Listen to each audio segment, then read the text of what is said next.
Hello and welcome to 2 Cent Vlog. This is the video log where the name of the vlog, the production cost, and the market value are all the same, which is about 2 cents. But nonetheless, here is my 2 cents. What I want to talk about today is the legalization of marijuana and the reasons why I'm in favor of it. Let me start with a little bit of disclosure, full disclosure up front. I'm not a marijuana user, or as my grandma would say, I don't take the marijuana. So I'll start with that. That does not factor into my decision at all. And I'll also say that, I'm fairly conservative in my political values. But in this aspect, I definitely lean more to the liberal or even libertarian side of believing that this asinine, inane war against marijuana that we have in the United States does a ton more harm than good, and there would be a lot of benefits associated with legalizing marijuana. Number one, it's for the kids. And you say, well, how in the world could legalizing marijuana help out children? And the reason is this: the fact that it's illegal creates a black market for marijuana, and the unsavory characters who are the drug dealers and the marijuana sellers, they have no problem selling it to someone underage. They're not card checking at the door of their basement or mom's basement or wherever they live, selling their drugs. They're not checking these kids' IDs. They're selling to whoever has, 20 bucks, 30 bucks, or whatever it is. So the fact that marijuana is illegal actually makes it more readily available for teenagers.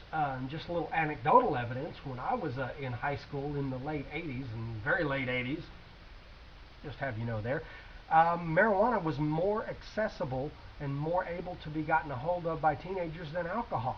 I lived in Western New York, and they had really tough laws as far as the penalties for selling alcohol to minors. So you just couldn't go somewhere and get a hold of beer. But weed, no problem to get a hold of. And a lot of the stoner potheads, got a hold of it at will. So I think that it's ridiculous to think that the fact that it would be legal would now make it more able for teenagers to get a hold of, when we know that that's not true. Now, that's anecdotal evidence. Looking at some real evidence, you can look at Holland, where it's very well documented that marijuana is legal in Holland.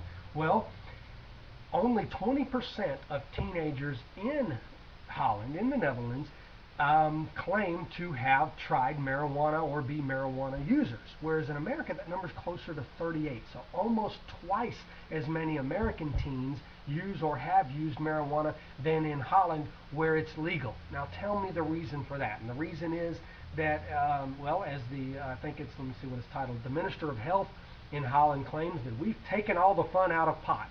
It's just a boring, run-of-the-mill. It's not even some of the sexiness and glamour of it is gone by marijuana being legal over there. Whereas in America, marijuana being illegal, it's readily accessible, and there's a certain bit of forbidden fruit syndrome that is out there with it.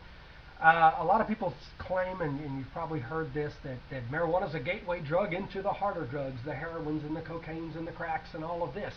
And again, that is spurious at best, and I think outright, wrong is probably, what is more likely the case. And what I mean by spurious is, if there is a correlation between marijuana use and then leading on into other, harder drug usages, here's the correlation. It's because the same drug dealers that would sell marijuana would also be the guys who could connect, our young people up with the harder drugs, the marijuanas or the cocaines and the cracks and the crystal meths and all of this kind of thing. So that is the only reason, is that you have to go to the same place now for marijuana that one would go to get the harder drugs. So there is the stair-step effect. It's not that, someone smokes a joint and gets high and says, man, I'd love to have some crack right now. It's not the way that it works. So the gateway effect is been proven to be a myth. I don't even know that they use that one much anymore in their anti-drug campaigns. But if they do, it's completely just fallacious there. Then is that the right word? Then the other thing to think about is just this incarceration that we have. 750,000 Americans are arrested, tried, and many of them incarcerated on an annual basis for just simple possession of marijuana. And it's absolutely ridiculous that we have otherwise job-holding, law-abiding, tax-paying citizens, good members of society, that at the end of their workday they want to, settle down with a little bit of marijuana, just as Joe Sixpack sits and drinks his beer. And I think actually with less social ramifications, frankly, because beer is kind of known, and alcohol in general, kind of known to lead to other things, aggression, risk-taking when it comes to driving an automobile, things like that, and there's not much tie there, if any, with marijuana. In fact, all the common marijuana jokes are that it actually does the opposite, mellowing you out, and the thing about the marijuana driver or the marijuana smoker driving 20 miles per hour. Now again, I'm not condoning any kind of smoking marijuana and driving, and if it was legal, there could be ways for the police to test that. I know that something with the eyes and the way the eyeball follows a pin, they can tell, and cops know that now. So if it was legal, they could definitely use that to good effect. But this incarceration is just asinine, that we have the world's largest prison population by far. I mean, more than all the countries of Europe combined, and I think by a long shot more, and largely because of marijuana. And I just think it's ridiculous. And you conservatives ought to pay attention to this, is the money aspect. It's $40 billion a year, around that figure, that's spent annually on the prosecution and the policing and the court costs and the incarceration costs to do with marijuana possession crimes. If we were to take that same $40 billion, divide it by the number of families in America, I think I did the math, it's been a while since I did it, but it's around $500, $600, $700 or something dollars a month, which is about what health insurance costs. So basically, there's your health care problem solved. Not to mention the fact that we could tax the heck out of it.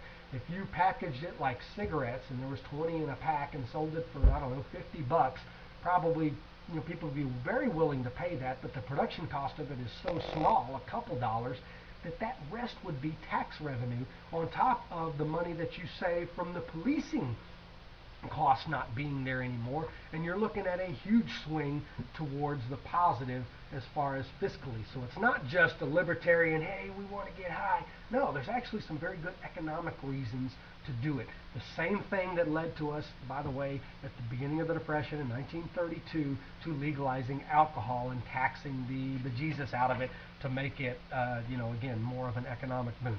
That doesn't even get into the environmental factors associated with marijuana.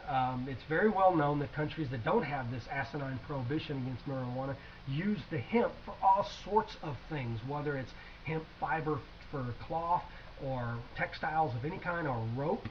That the seeds can then be used for fuel. It's an excellent biofuel. It puts out as much oxygen in the atmosphere while it's growing as the fuel uses up when it's burning. So it's a net zero when it comes to that. So environmentalists ought to be on board, and most of them probably are, for that matter. Hemp also can be used as great. It's wonderful for insulation, for shingles. It can be pressed and mashed into good plywood. Caulking, just the industrial uses go on and on.